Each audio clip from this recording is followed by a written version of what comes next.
What if India were not a country, but a state of a soul? Think about that for a moment. Why are certain people born obsessed with this place, its colors, its sounds, its ordered chaos, even if they have never set foot on its soil? Why do those born here carry India like a second skin, even when they cross oceans and continents? And why does anyone who once chose it as home never quite manage to explain why, yet knows deep down that it was the truest choice of their life? India is not a destination. It is a calling that IT is the oldest living civilization on the face of the earth. While empires rose and vanished, while languages died and cultures were erased, India endured. Not because it was immune to pain. It has known invasions, partitions, famines, and centuries of colonization, but because it carries in its very DNA something no outside force could ever destroy, a radically different way of seeing the world. You who were born here know this feeling, that sensation that spirituality is not something you practice, but something you breathe. The sacred and the everyday are not separated in India. They exist simultaneously side by side, on the same street where a temple shares space with a chai stall. You who left and carry India within you know how hard it is to explain to others what it is that's missing. It's not just the food, it's not just the family. It's a way of inhabiting the world that you have found nowhere else.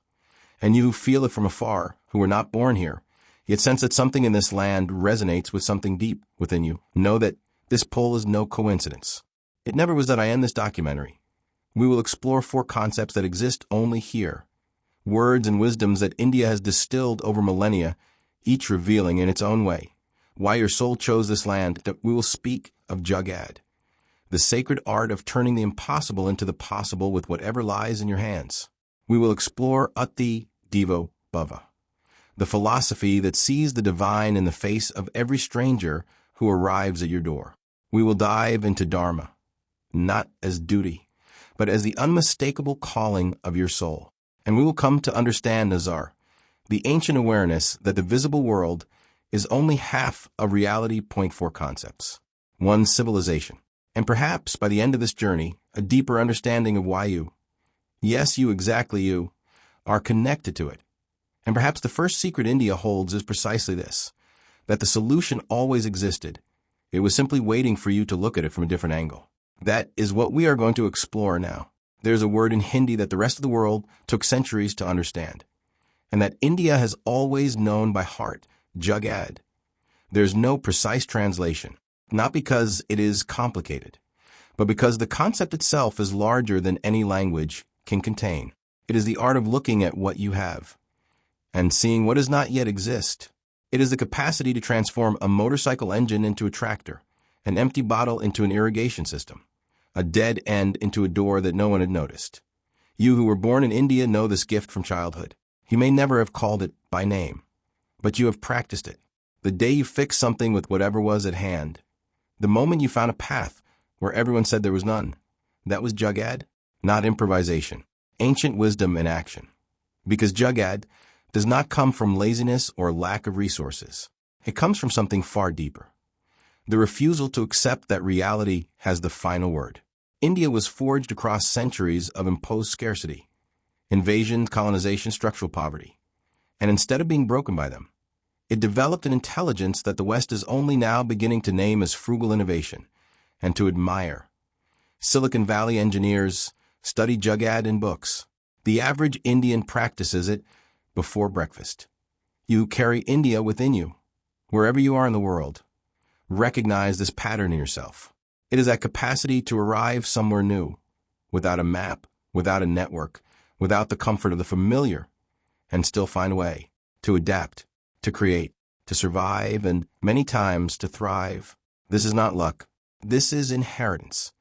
And you who observe India from the outside may have wondered how a civilization with so many structural challenges produces so many scientists, engineers, artists, and leaders who transform the world. The answer lies in Jugaad. When you grow up in an environment where the system does not always work in your favor, you develop something no system can teach. The intelligence that is born from direct contact with reality. Jugaad is, at its core, a form of faith. The faith that a way out exists, even when it is not yet visible. That the universe, much like India, is rarely neat and linear, but always offers a path to those willing to search with open eyes And ready hands IT is not a workaround. It is the sacred geometry of survival. And when you understand this, you begin to see India in an entirely different way. The chaos in the streets is not disorder. It is a system of order your eyes are still learning to read. The noise is not confusion. It is conversation. The improvisation is not weakness. It is the oldest strength of this people emotion. But India does not keep its gifts to itself. It offers them to every stranger who arrives, to every unknown face that appears at its door. Because in this place, receiving the other is not kindness. It is sacred. That is what we are going to explore now. Imagine someone knocks at your door without warning, without an invitation, without an appointment. You do not know them. They do not know you. And yet you receive them as if they were God, not as a metaphor, as literal truth. Ati Devo Bhav. For words in Sanskrit that form one of the oldest and most radical principles in all of human civilization. The guest is God, not a special invitee, not a welcome friend. Anyone. The stranger who appears, the traveler who arrives, someone you have never seen before, who, by crossing your threshold, is treated with the same reverence you would offer the sacred. This is not a charming tradition. It is a spiritual instruction from the Upanishads, among the oldest texts in humanity's search for self-knowledge. And it is born from a perception India has carried for millennia, that the divine does not dwell only in temples.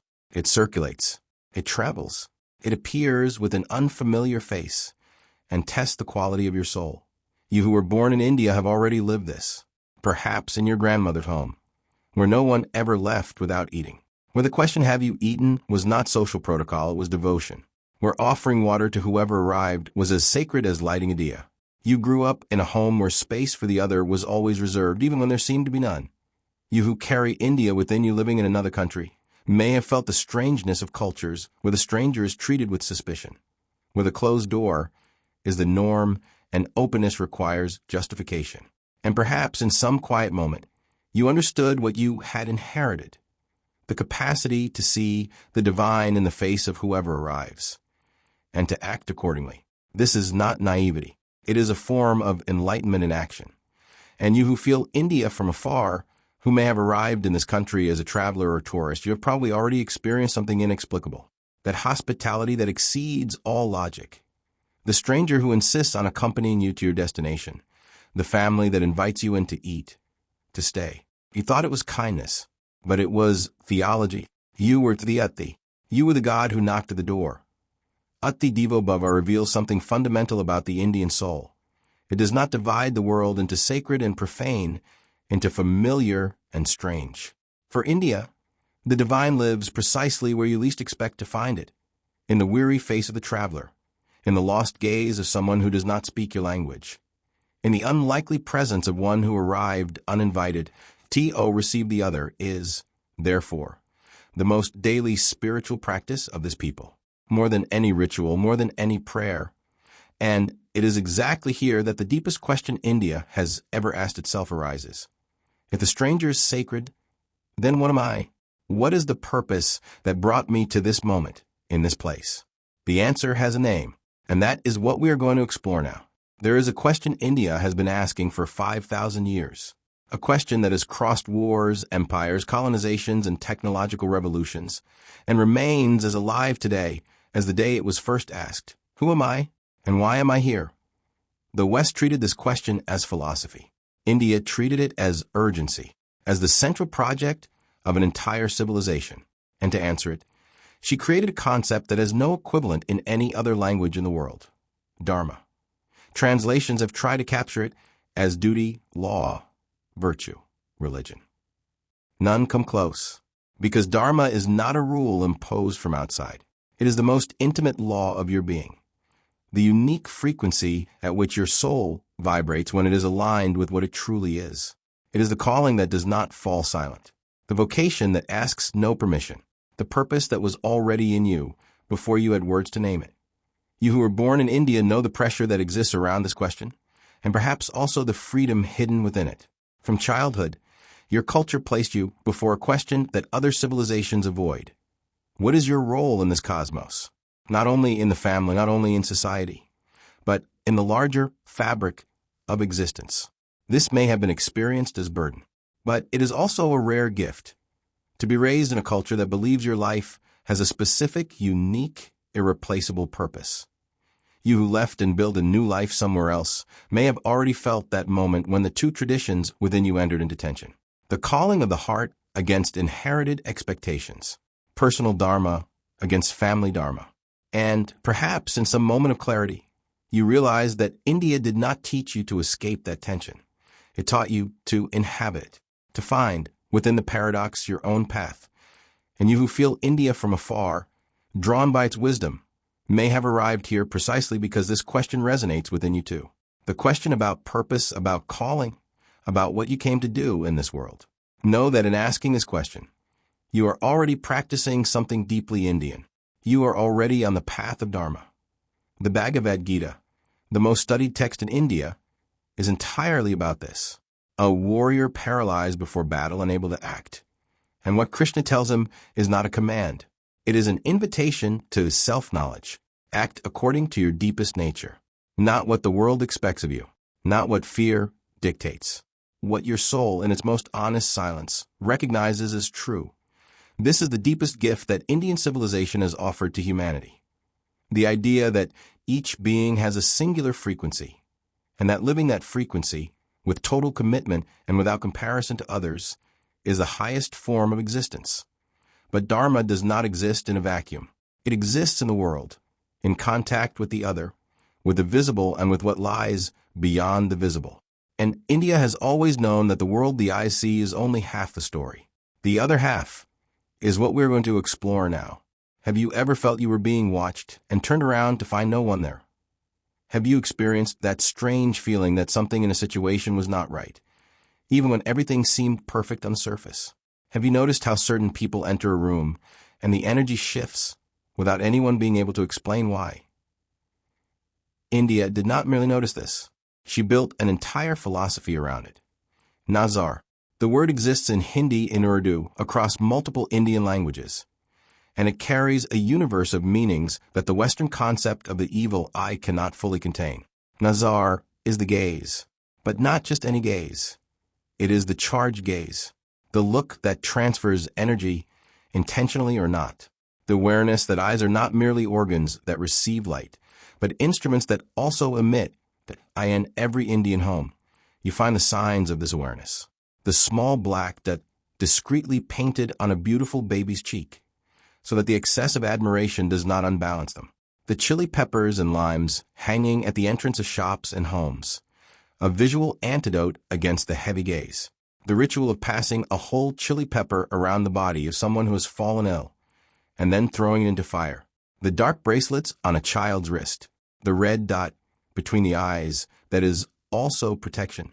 You who were born in India recognize all of this instantly, perhaps with a smile, because even if the modern mind questions it, the body still remembers. There is still that familiar feeling when your grandmother makes the protective gesture. There is still the inexplicable comfort of knowing that someone is tending to the invisible while you tend to the visible.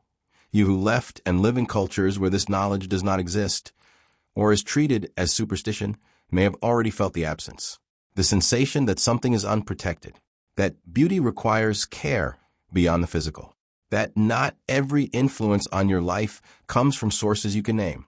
You did not lose this sensitivity when you left. It traveled with you.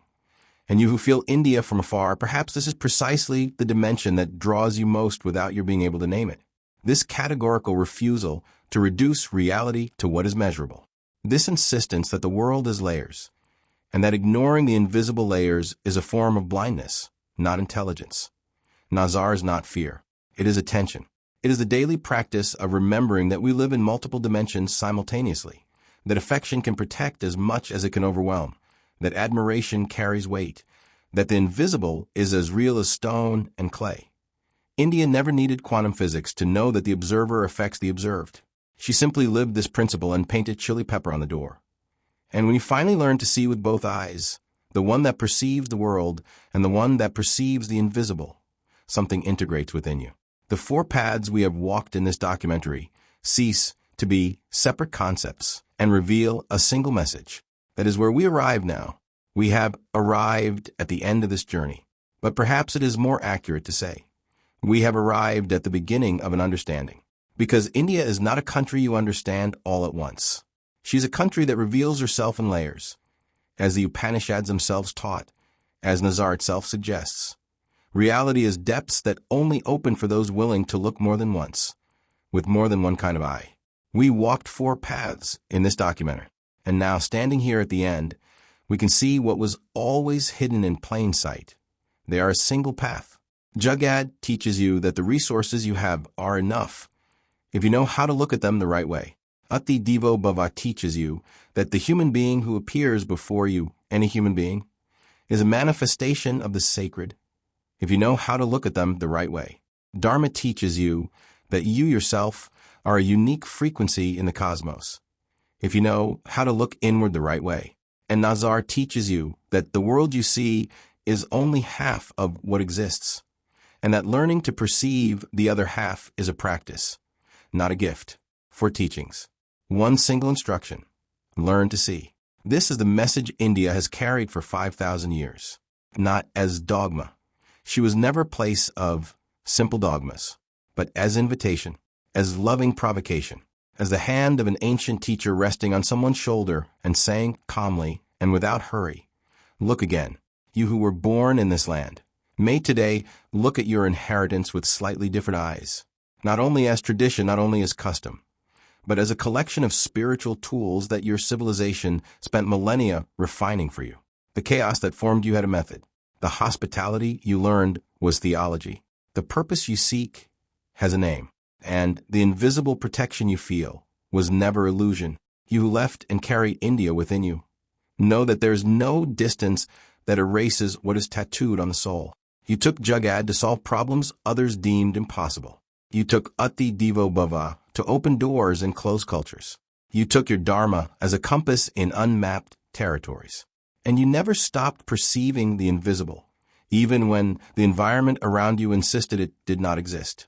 And you who feel India from afar, who have never set foot on this soil, but recognize something in this teaching. Perhaps your soul already knew what your mind is still learning, that certain wisdoms transcend borders, that certain callings need no passport, that India is not merely a place on a map. It is a way of inhabiting the world, a way that says, create with what you have, receive the other as sacred, live your calling without apology, and never forget that the visible is only the beginning. This is the message of your soul, and it was always here, waiting for you to be ready to hear it.